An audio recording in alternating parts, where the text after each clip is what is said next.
In 1882, the entire population of Redemption Hollow, Arizona, simply vanished overnight. 37 families, gone without a trace. When territorial authorities finally investigated, they found something carved into the church's wooden communion table that made them seal all records for over a century. Tonight, we're revealing what they discovered in those underground chambers and why the Sinclair family's version of salvation involved consuming more than just bread and wine. Before we continue with the story of Redemption Hollow and the dark secrets that festered beneath its pious surface, this channel isn't for everyone. Only for those brave enough to confront the darkest chapters of American history that others refuse to tell. If you're one of the few who can handle these forbidden truths, hit that subscribe button and let us know in the comments what state you're listening from. This community is built for true seekers of hidden history, and we want to know where our fellow investigators are located. Now let's descend into the shadows of Arizona territory, where salvation came at a price no soul should ever pay. The story begins not with screams or blood, but with the quiet desperation of faithful people seeking redemption in an unforgiving land. Redemption Hollow wasn't marked on most territorial maps, and for good reason. Nestled between the Superstition Mountains and the Salt River Valley, this settlement of barely 400 souls existed in the kind of isolation that breeds either saints or devils. Founded in 1847 by Ezekiel Sinclair, a self-proclaimed Methodist preacher fleeing some unnamed scandal in Missouri, the town attracted the kind of settlers who had their own reasons for disappearing into the desert. The truth about Ezekiel's Missouri departure would have shocked his Arizona followers had they known the details carefully hidden in burned church records and unmarked graves. Reverend Ezekiel Sinclair had served the Harmony Methodist Church in Independence, Missouri for 70 years before theological differences led to his abrupt resignation. Those differences centered on his interpretation of communion, which had evolved from symbolic remembrance to something far more literal and disturbing. The final incident in Missouri occurred during the harsh winter of 1846, when several members of Ezekiel's congregation went missing during a prolonged blizzard. When their bodies were discovered the following spring, the local sheriff noted unusual markings consistent with deliberate butchery rather than animal predation. Ezekiel's explanation that desperate circumstances had forced faithful Christians to make unthinkable choices for survival satisfied neither civil authorities nor church leadership. His departure for Arizona territory preceded formal charges by mere weeks. The Sinclair family compound dominated Redemption Hollow like a fortress of faith. Built from red sandstone quarried from nearby cliffs, the main church could hold the entire population, while the adjacent family residence sprawled across 3 acres, connected to the church by underground tunnels that Ezekiel claimed were necessary for private spiritual counseling. What the townspeople didn't know was that these tunnels led to chambers carved with meticulous care into the desert bedrock, creating a labyrinth designed for purposes that would make Spanish Inquisition dungeons seem merciful. The construction of these underground facilities began during Redemption Hollow's first winter, when Ezekiel convinced his followers that protection from Apache raids required reinforced shelters beneath the church.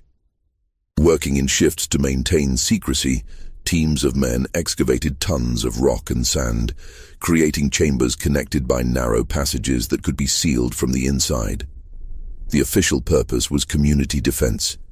The actual design facilitated imprisonment, torture, and disposal of human remains with industrial efficiency. Ezekiel's wife, Miriam, bore him 7 children, but it was their eldest son, Jeremiah, who inherited both his father's magnetic presence and his hunger for absolute control.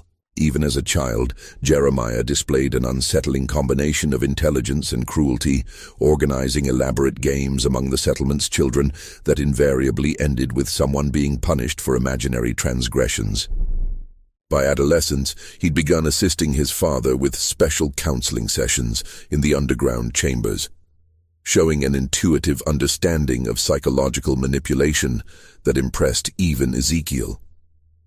By 1855, when Ezekiel died under mysterious circumstances, some said poison, others claimed divine judgment, Jeremiah had already established himself as the settlement's spiritual and temporal leader.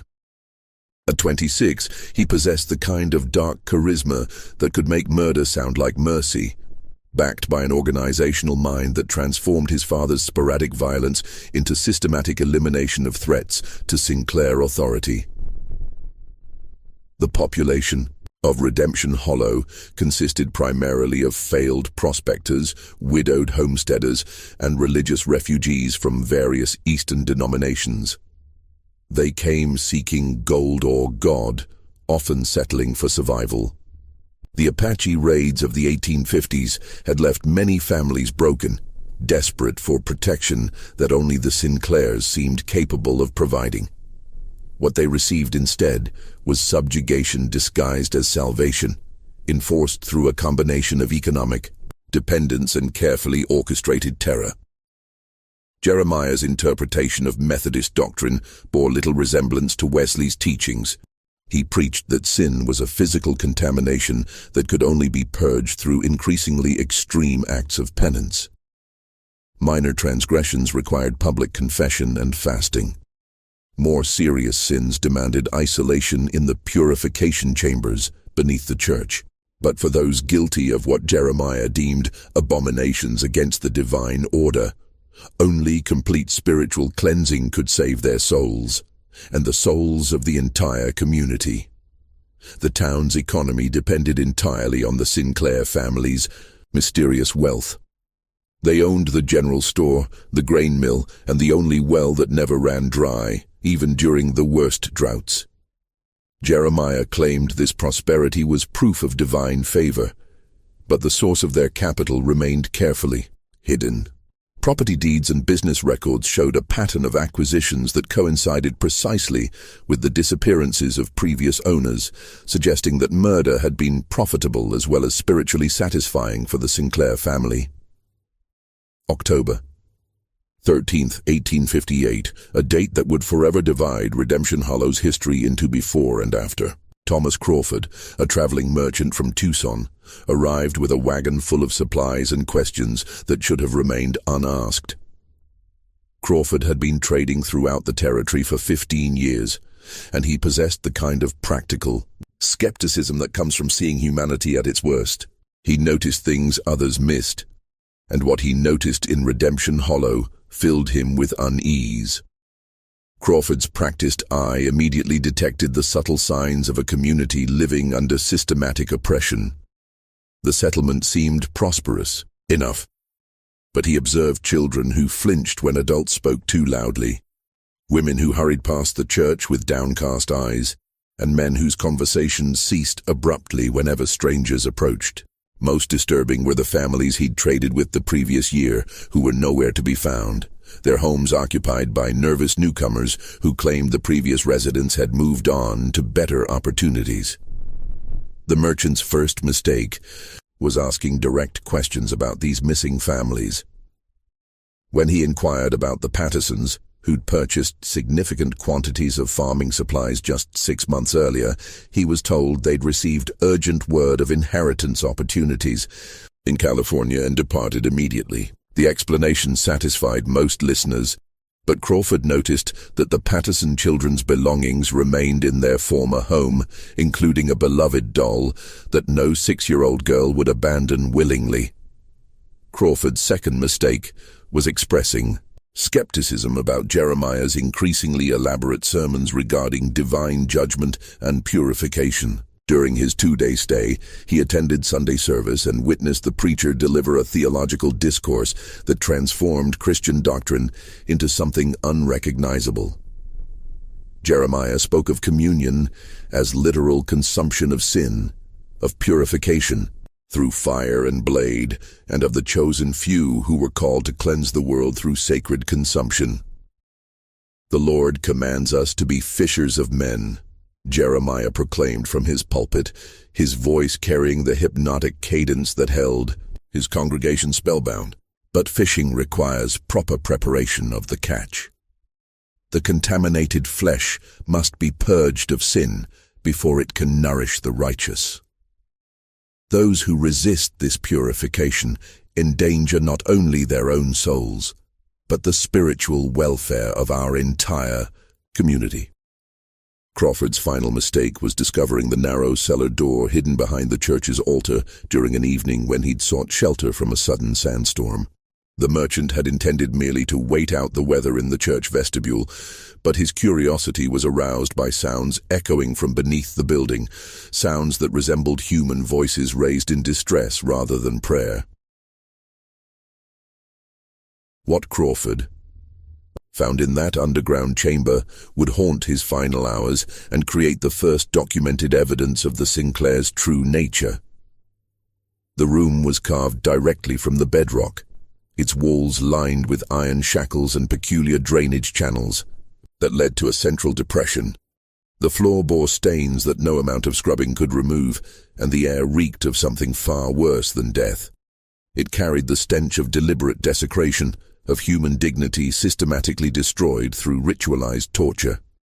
The chamber contained implements that belonged in no Christian facility, restraining devices designed to hold struggling victims, cutting tools arranged with surgical precision, and collection vessels positioned to capture fluids from suspended bodies.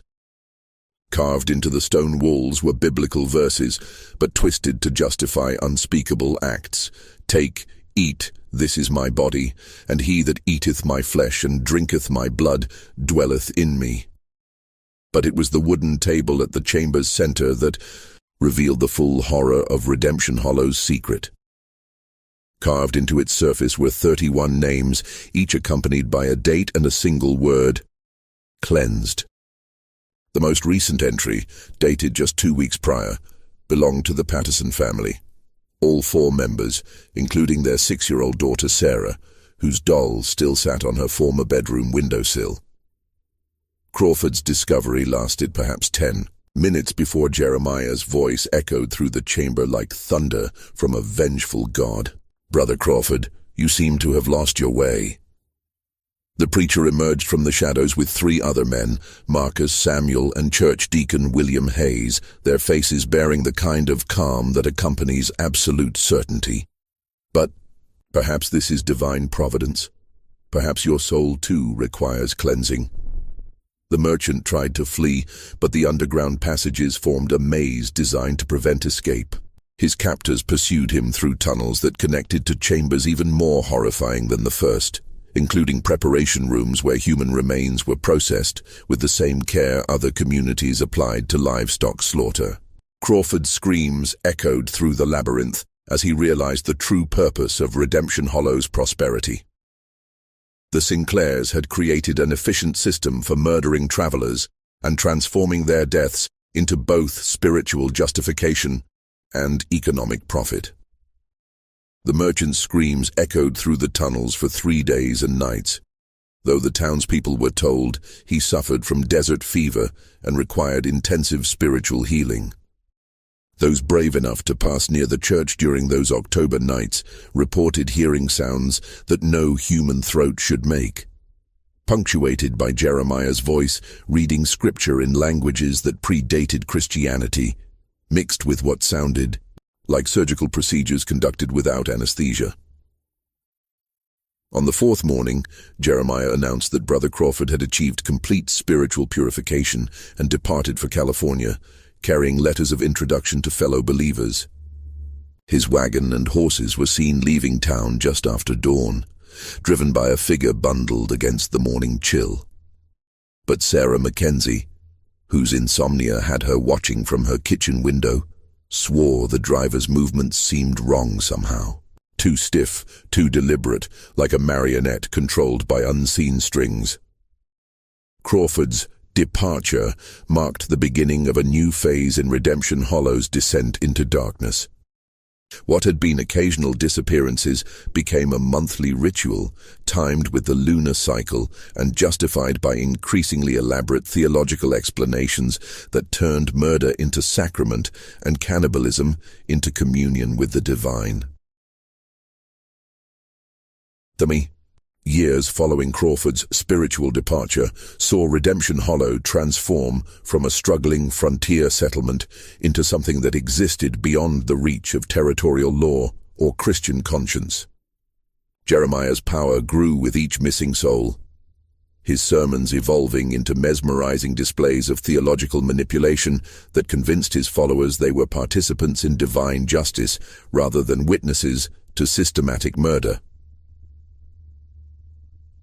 The Sinclair family expanded their influence through carefully orchestrated marriages and strategic adoptions. Jeremiah took 3 wives in succession, each meeting mysterious ends after bearing him children who inherited his magnetic presence and moral flexibility.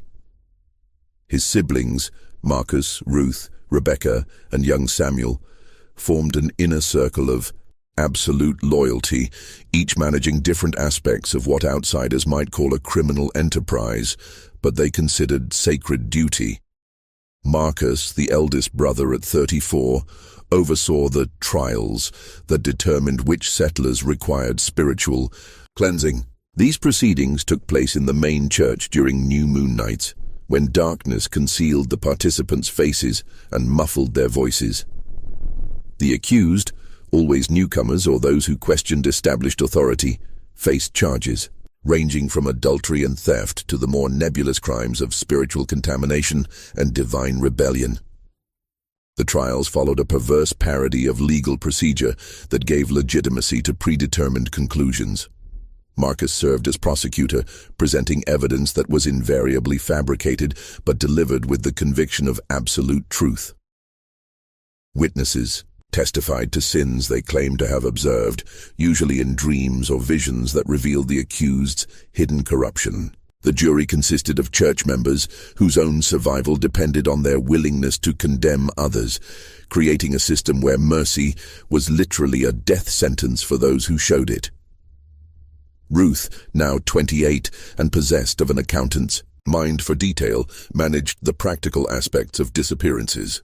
She ensured that missing persons had believable cover stories, that their possessions were redistributed in ways that strengthened community dependence on Sinclair generosity, and that any documentation of their existence was systematically destroyed. Ruth maintained ledgers tracking each cleansing with the same precision other women applied to household budgets, recording not only names and dates but also the practical yield from each victim's property and personal effects. Her records revealed the industrial efficiency of the Sinclair operation. Each disappearance was preceded by weeks of careful observation to determine the victim's social connections, financial resources, and potential for resistance.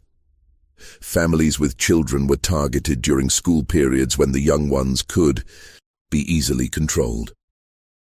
Single adults were preferred during winter months when travel explanations seemed most plausible.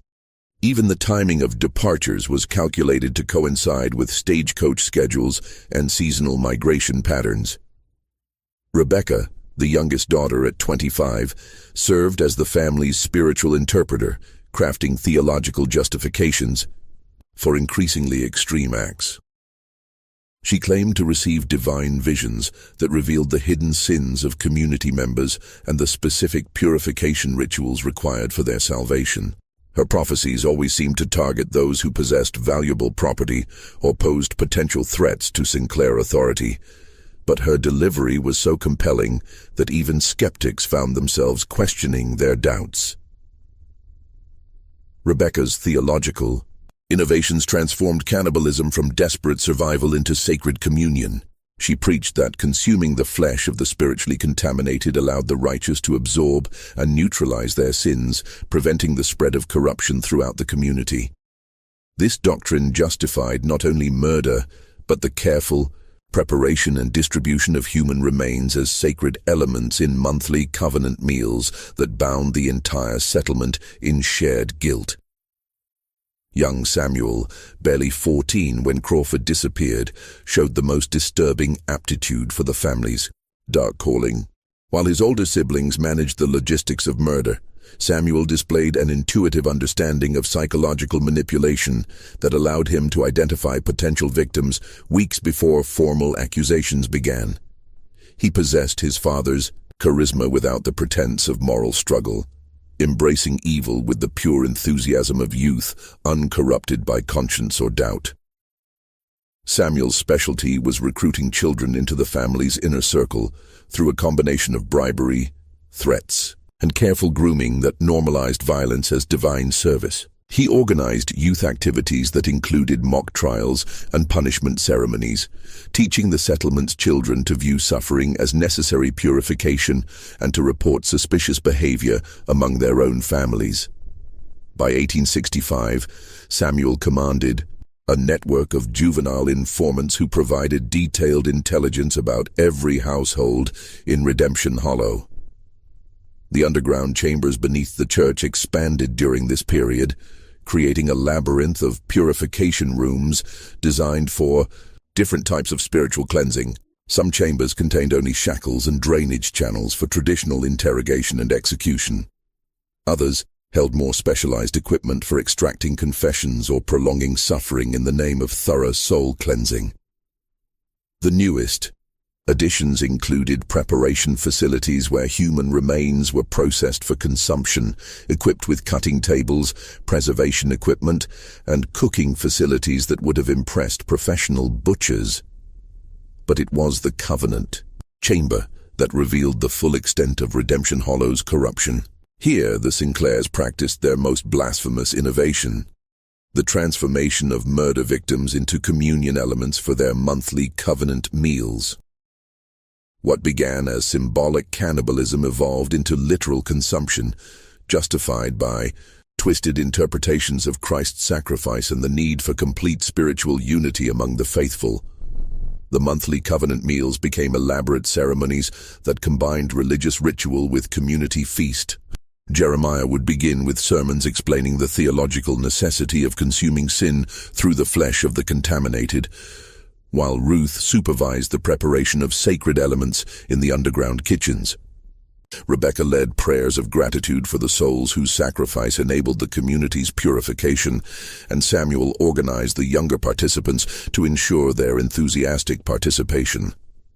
The territorial authorities received occasional reports about missing persons in the Redemption Hollow area, but these investigations invariably concluded with the same findings.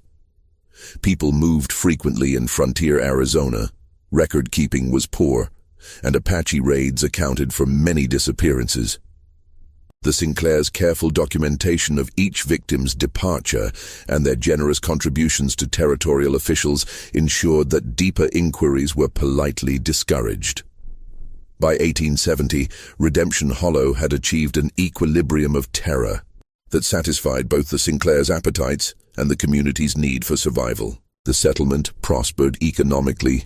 Its population remained stable through carefully managed recruitment, and its reputation as a model Christian community attracted positive attention from territorial officials who valued any success story in the challenging Arizona frontier.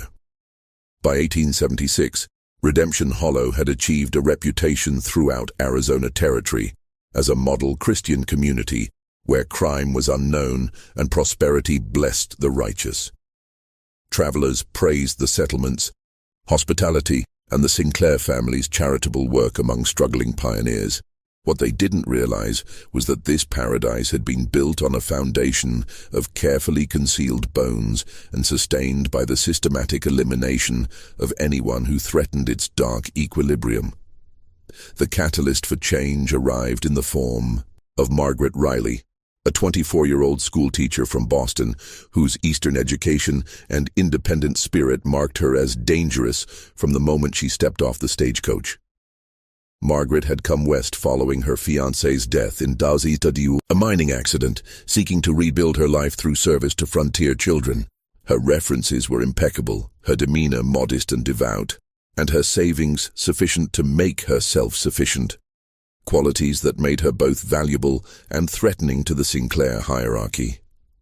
Jeremiah, now 53 and bearing the bloated confidence of a man who'd never faced consequences for his actions, initially viewed Margaret as an opportunity rather than a threat. Her Eastern refinement and educational credentials would enhance Redemption Hollow's reputation, while her obvious vulnerability as a single woman in dangerous territory would ensure her dependence on his protection.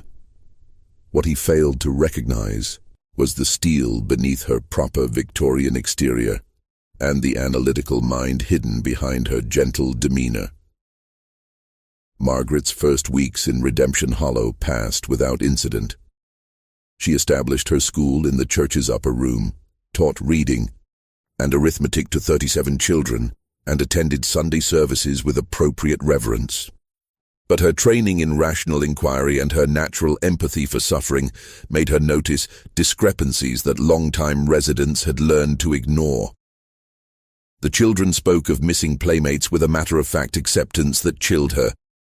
When she asked about the Morrison boy, who'd apparently vanished the previous spring, her students explained that he'd been called home to Jesus during a special purification ceremony. Similar explanations accounted for the absence of other children, always following some period of behavioral problems or family difficulties.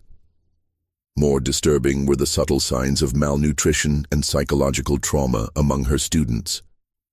Despite Redemption Hollow's apparent prosperity, many children bore the hollow-eyed look of chronic hunger. They flinched at sudden movements, spoke in whispers even during recreational activities, and displayed an unnatural fear of authority figures. Several bore poorly healed injuries that suggested systematic abuse disguised as religious discipline. Margaret's methodical mind began cataloging these observations in a private journal, initially intending to document the challenges of frontier education for potential publication. But as patterns emerged, her academic exercise transformed into criminal investigation. The monthly covenant meals that followed each new moon. The families that vanished completely, leaving behind only explanations of urgent departures. The underground chambers that children mentioned in frightened whispers before being silenced by older siblings. Her first direct confrontation with the settlement's true nature came during her third month in Redemption Hollow, when the Hendricks family disappeared overnight. John Hendricks had questioned Jeremiah's interpretation of Scripture during a Sunday service, suggesting that Christ's message emphasized forgiveness rather than punishment. The theological debate continued after service, with Hendricks citing chapter and verse to support his position, while Jeremiah's responses grew increasingly heated. 3 days later, neighbors found the Hendricks homestead abandoned, with signs of hasty departure but no indication of their destination. Jeremiah announced that the family had received urgent word of inheritance opportunities in California and departed immediately to avoid losing their claim. Their property, naturally, would be held in trust by the church until their return. Margaret knew the Hendricks family personally. She taught their 3 children and had taken Sunday dinner with them just days before their departure.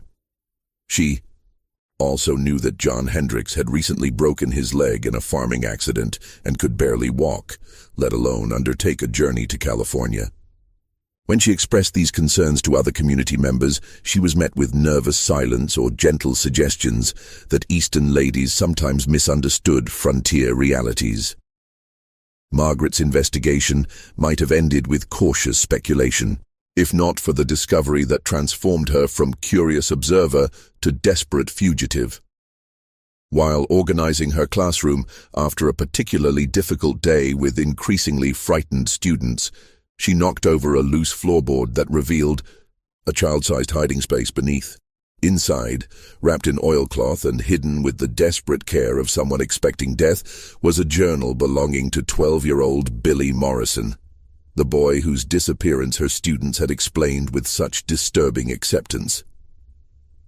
Billy's journal chronicled his growing awareness of Redemption Hollow's true nature with the brutal honesty that only children possess. He'd witnessed his father's trial through a crack in the church floor, watching as Marcus Sinclair read charges of adultery based on evidence that Billy knew was fabricated. He'd seen his mother dragged to the purification chambers and heard her screams for 3 nights before the sounds stopped forever. Most horrifically, he'd watched through his bedroom window as figures moved between the church and cemetery in the dark hours before dawn, carrying bundles that were too large to be supplies and too carefully handled to be anything but human remains. The journal's final entries described Billy's growing realization that his own turn was approaching. Jeremiah had begun asking pointed questions about his spiritual development and his willingness to honor his parents' sacrifice through total obedience. Other children had reported Billy's reluctance to participate in certain church activities, marking him as potentially contaminated by his parents' sins. His last entry, dated the night before his disappearance, contained a desperate plea. "If someone finds this, know that we didn't leave. We were taken. And if you're smart, you'll run before they take you too." Margaret's hands trembled as she read Billy's account of the covenant meals, described with the clinical precision of a child trying to understand adult horrors. The monthly gatherings weren't metaphorical communion, but literal consumption of previous victims, justified by sermons that transformed cannibalism into sacred ritual. The bread served at these ceremonies came from the preparation chamber, where human flesh was processed with the same care other churches applied to wine and wafers. Just when we thought we'd seen it all, the horror in Redemption Hollow intensifies. If this story is giving you chills, share this video with a friend who loves dark mysteries, hit that like button to support our content, and don't forget to subscribe to never miss stories like this. Let's discover together what happens next in Margaret's terrifying discovery. Armed with Billy's testimony, Margaret began planning her escape from Redemption Hollow, but she soon discovered that leaving the settlement was far more difficult than entering it. The Sinclairs maintained careful watch over potential departures, requiring advance notice and acceptable justification for any travel plans. Those who attempted to leave without permission were invariably brought back for community consultation about their spiritual welfare. Margaret's situation became more precarious when Ruth Sinclair approached her with an invitation to join the inner circle of church ladies who assisted with special ceremonies. The invitation was presented as an honor, but Margaret recognized it as a test. Her acceptance would grant her access to the full truth about Redemption Hollow's practices, but it would also make her complicit in murders she couldn't prevent or escape. The October Covenant meal approached like an execution date. Margaret knew she had perhaps days before her refusal to participate marked her as spiritually contaminated and therefore eligible for purification. Her desperate search for escape routes led her to explore the settlement's outer boundaries, where she made a discovery that revealed the true scope of the Sinclairs' crimes. Hidden in a box canyon 3 miles from town, Margaret found what could only be described as a charnel house disguised as a sacred grove. Dozens of skulls lined carefully constructed stone shelves, each bearing carved inscriptions that included names, dates, and spiritual assessments. The remains showed signs of careful preparation, bones cleaned and sorted, some showing knife marks consistent with deliberate dismemberment. But it was the central altar that revealed the industrial scale of Redemption Hollow's cannibalistic practices. The stone surface bore permanent stains and permanent fixtures designed to facilitate the efficient processing of human remains. Channels directed fluids to collection vessels, while specialized tools lay arranged with the precision of a surgeon's instruments. This wasn't the site of occasional ritual murder, but of systematic human harvest, conducted with businesslike efficiency. Margaret's final night in Redemption Hollow began with the sound of approaching footsteps and the certain knowledge that her investigation had been discovered. Through her cabin window, she could see torches moving through the settlement like hunting wolves, while Jeremiah's voice echoed from the church bell tower, calling the faithful to participate in an emergency purification ceremony. The target of their spiritual attention wasn't mentioned by name, but Margaret knew she was the evening's sacrifice to their perverted vision of divine justice.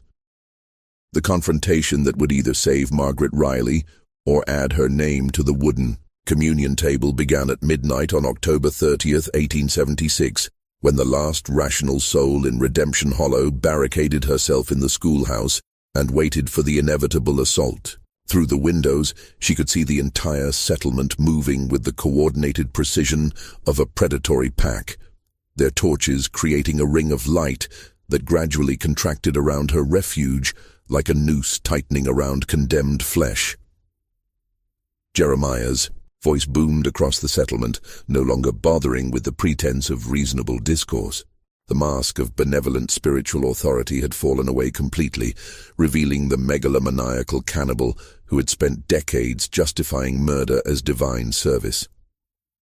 Sister Riley, your pride has poisoned this holy community for too long. But our merciful God offers redemption even to the most corrupted souls. Come forth willingly, and your purification will be swift. Resist, and we shall be forced to extract the contamination slowly, as befits such stubborn sin.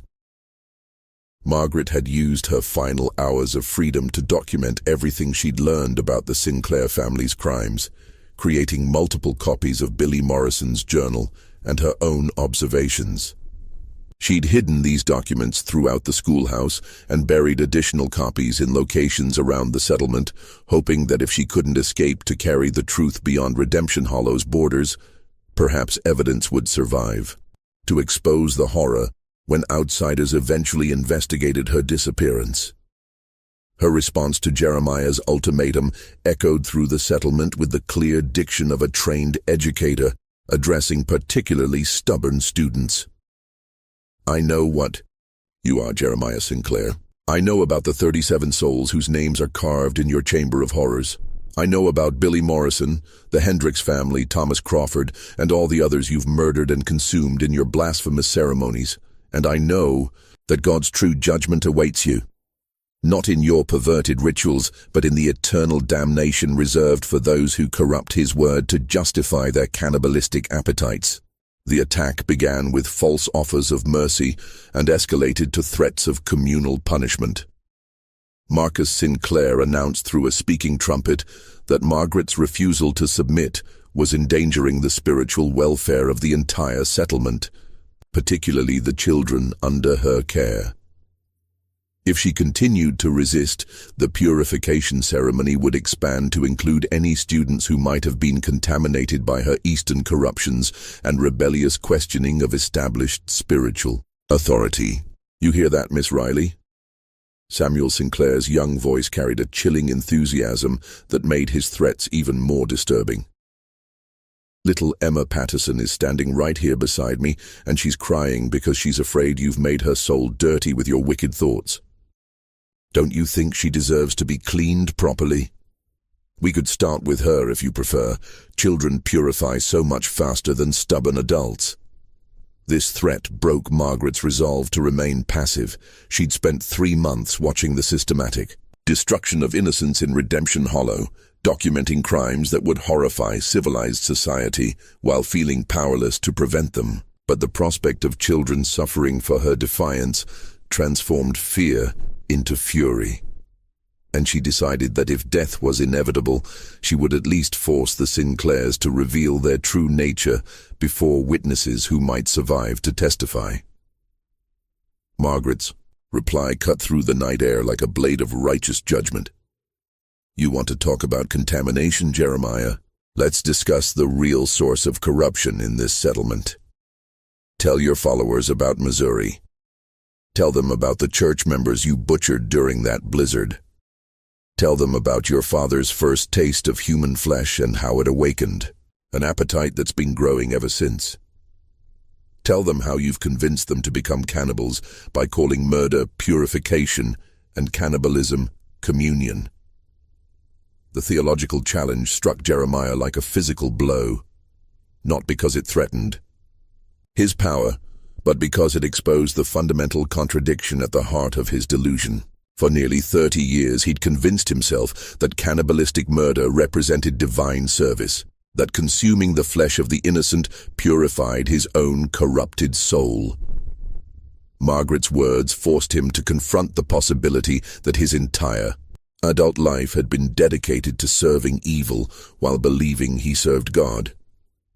His response revealed the madness that lurked beneath his charismatic exterior, the complete moral inversion that allowed him to see murder as mercy and cannibalism as communion. "You dare invoke God's name, you Eastern whore. You who would corrupt our children with your godless education and your questions that undermine faith. We are the chosen instruments of divine justice, purifying this land of contamination that threatens the righteous. Our covenant meals sanctify us as Christ's blood sanctified his disciples. We consume sin itself, taking the corruption of others into ourselves so that this community might remain pure in God's sight." Margaret's final reply carried the authority of someone who had nothing left to lose. "You consume human flesh because you enjoy murder, Jeremiah. Everything else is just the lie you tell yourself to sleep at night. But I wonder, do you really sleep? Or do you lie awake, hearing the screams of 37 innocent souls demanding justice from a God who sees everything you've done?" The assault on the schoolhouse began with systematic destruction rather than direct attack. The Sinclairs had learned that gradual psychological pressure often broke resistance more effectively than immediate violence, and they wanted Margaret alive and cooperative for the special purification ceremony they'd planned. They set fire to Margaret's personal belongings outside the windows, destroyed the school supplies she'd brought from Boston, and began killing livestock within her sight, while describing in explicit detail what they planned to do to her body once she surrendered. Ruth Sinclair's voice joined the psychological torture with the cold precision of an accountant calculating assets. "We've already prepared the purification chamber for you, Margaret. The restraints are sized specifically for your delicate Eastern frame, and we've sharpened the knives to ensure clean cuts. Your meat will feed this community for weeks, and your bones will join the others in our sacred grove. Your sacrifice will nourish the righteous and cleanse your corrupted soul." But Margaret had spent her final hours preparing more than written testimony. Her Eastern education included practical skills that frontier communities rarely expected in refined ladies, including knowledge of chemistry acquired through her father's medical practice. The lamp oil and cleaning supplies in the schoolhouse, combined with materials from her science demonstration kit, provided everything needed to create weapons more dangerous than anything the Sinclairs expected from a Boston schoolteacher. The explosion that shattered the October night transformed Redemption Hollow's careful choreography of terror into chaos. Margaret's improvised bomb destroyed the church's bell tower and set fire to the wooden sections of the main building, while the sound of the blast carried for miles across the desert, alerting distant settlements that something catastrophic had occurred in their peaceful neighbor community. In the confusion of flame and smoke, Margaret escaped through a basement window she'd prepared earlier, carrying her documentation and heading for the hidden canyon, where she knew territorial authorities would eventually find evidence of the Sinclair's crimes. The gunshot that caught her in the shoulder came from Samuel Sinclair, who'd anticipated her escape route with the intuitive cunning that made him the most dangerous member of his family. But the wound wasn't enough to stop her desperate flight toward the evidence cache that would expose Redemption Hollow's secrets to the outside world. The territorial marshal who arrived 3 days later found Redemption Hollow in a state of organized abandonment rather than destroyed chaos. Marshal William Hayes, no relation to the settlement's deacon of the same name, had been summoned by reports of explosions and fires visible from neighboring communities. But what he discovered challenged his 20 years of experience in territorial law enforcement. Most of the settlement's buildings remained intact, but the population had vanished as completely as the families the Sinclairs had systematically murdered over 3 decades. Only Margaret Riley remained, found unconscious near the schoolhouse, with severe burns and a bullet wound that had barely missed her heart. Her survival was miraculous, but her testimony was initially dismissed as delirium brought on by trauma and blood loss.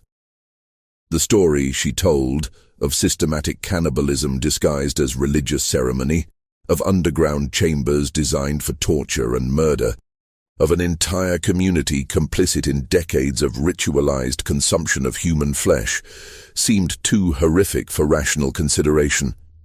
But Margaret's detailed documentation, hidden throughout the settlement and in the canyon charnel house, provided physical evidence that corroborated her account with disturbing precision. The underground chambers contained not only torture equipment and murder weapons, but also meticulous records documenting 37 confirmed killings over a span of 18 years. The Sinclairs had maintained ledgers tracking each victim's spiritual contamination, purification requirements, and ultimate disposition with the cold precision of a slaughterhouse accounting system. Marshal Hayes's investigation revealed organizational sophistication that exceeded anything in his experience with frontier crime. The Sinclairs had maintained detailed correspondence with other isolated religious communities throughout the Western Territories, suggesting that Redemption Hollow might not have been unique in its practices. Letters found in Jeremiah's study referenced purification techniques and covenant meal preparations in language that suggested similar activities in remote settlements across Arizona, New Mexico, and Southern California. The charnel house, beyond the settlement, yielded physical evidence that left no room for skepticism about Margaret's account. Forensic examination of the remains revealed systematic dismemberment, consistent with preparation for consumption, while chemical analysis of stains on the altar confirmed the presence of human blood and tissue from multiple individuals. Most disturbing were the careful inscriptions on each skull, revealing that the Sinclairs had assigned spiritual grades to their victims based on the quality of their flesh and the completeness of their purification. Dr. Charles Morrison, the territorial physician who examined the remains, wrote in his official report, "The level of anatomical knowledge displayed in the preparation of these remains suggests medical training or extensive practice in human dissection. The cuts are precise, the bone separation clean, and the preservation methods indicate familiarity with techniques used in both medical schools and commercial meat processing. This was not the work of deranged amateurs, but of individuals who had perfected their methods through years of systematic practice." But the true horror of Redemption Hollow lay not in the physical evidence of murder and cannibalism, but in the psychological documentation the Sinclairs had maintained. Their private journals revealed the gradual transformation of a struggling frontier preacher into a cannibalistic cult leader, tracking Jeremiah's descent from biblical literalism through theological innovation to complete moral inversion. Each entry showed him becoming more convinced that his crimes represented divine service, that consuming human flesh purified his soul and protected his community from spiritual contamination. Rebecca Sinclair's theological writings were particularly disturbing, containing detailed justifications for cannibalism that drew from ancient pagan traditions, medieval heretical texts, and twisted interpretations of Christian communion. Her work revealed extensive research into historical precedents for ritualized cannibalism, suggesting that the Sinclairs had deliberately sought out and adapted practices from cultures that viewed human consumption as sacred duty rather than criminal act. The fate of the Sinclair family themselves remained one of the investigation's most troubling mysteries. Despite extensive searches throughout Arizona Territory and neighboring regions, none of the primary conspirators were ever located or identified among the dead. Some investigators believed they died in the schoolhouse explosion and resulting fires, their bodies consumed in the conflagration they'd helped create. Others suggested they'd escaped to Mexico or California under assumed identities, possibly joining other isolated communities where their practices could continue without interference. The most disturbing theory, supported by Margaret's testimony about their final conversations and the correspondence found in their papers, was that they'd retreated deeper into the desert to establish a new settlement where their practices could continue without the complications of territorial oversight. Several reports from Apache scouts described abandoned mining camps that showed signs of recent occupation and disturbing modifications to existing structures, including underground chambers similar to those found in Redemption Hollow. Marshall Hayes tracked these leads for months, but the vastness of the territory and the Sinclair's apparent skill at concealment made capture impossible. His final report concluded, "The Sinclair family has demonstrated an ability to establish and maintain a criminal enterprise of unprecedented sophistication and horror. Their escape suggests advanced planning and resources that exceed typical frontier capabilities. All territorial authorities should be alert for similar patterns of settlement establishment, community isolation, and suspicious disappearances that might indicate the re-establishment of their practices elsewhere." Margaret Riley survived her injuries, but never fully recovered from her experiences in Redemption Hollow. The physical wounds healed within months, but the psychological trauma of witnessing systematic cannibalism disguised as religious worship haunted her for the remainder of her life. She returned to Boston, where she spent decades working with charitable organizations dedicated to protecting children from religious abuse and helping law enforcement agencies recognize the warning signs of cultic manipulation. Her detailed account of the Sinclair family's crimes became a confidential document within territorial and later federal law enforcement, cited in training materials about cult behavior and used to identify similar patterns in other isolated communities. The case file remained classified for over 50 years, released only after researchers studying religious extremism in the American West petitioned for access to historical documents that might help understand the psychological mechanisms that enable systematic atrocity within religious communities. The settlement of Redemption Hollow was officially disbanded, its buildings left to decay in the desert heat, while its land was declared unsuitable for development. Local Apache tribes, who had always avoided the area claiming it was haunted by angry spirits, continued to warn travelers away from the abandoned buildings. Their oral traditions, passed down through generations, spoke of white settlers who had offended the natural order by consuming their own kind and whose corruption lingered in the very soil. Several attempts were made over the following decades to resettle the area, but none succeeded for more than a few months. Families reported persistent nightmares, children refused to sleep alone, and livestock exhibited unusual behavior that suggested ongoing environmental contamination. By 1890, even the most desperate homesteaders avoided the region, and territorial maps began omitting Redemption Hollow from official surveys. This mystery shows us how isolation and absolute power can transform faith into fanaticism and sanctuary into slaughterhouse. The Sinclair family's crimes weren't the result of sudden madness, but of gradual moral corruption, justified by increasingly twisted interpretations of divine will. Their ability to maintain their practices for decades while presenting a facade of Christian respectability demonstrates the dangerous potential of religious authority when combined with geographical isolation and community dependence. What do you think of this story? Do you believe everything was revealed, or do you think there are still secrets buried in the Arizona desert? Leave your comment below. If you enjoyed this tale and want more horror stories like this, subscribe, hit the notification bell, and share with someone who loves mysteries. See you in the next video. Modern investigators have occasionally attempted to locate the ruins of Redemption Hollow, drawn by Margaret Riley's detailed geographical descriptions and the prospect of uncovering additional evidence about the Sinclair crimes. But the desert has a way of reclaiming abandoned places, and shifting sands have buried most traces of the settlement beneath decades of accumulated silence. Perhaps it's better that way. Some secrets are too dangerous to disturb, and some hungers are too terrible to risk awakening again.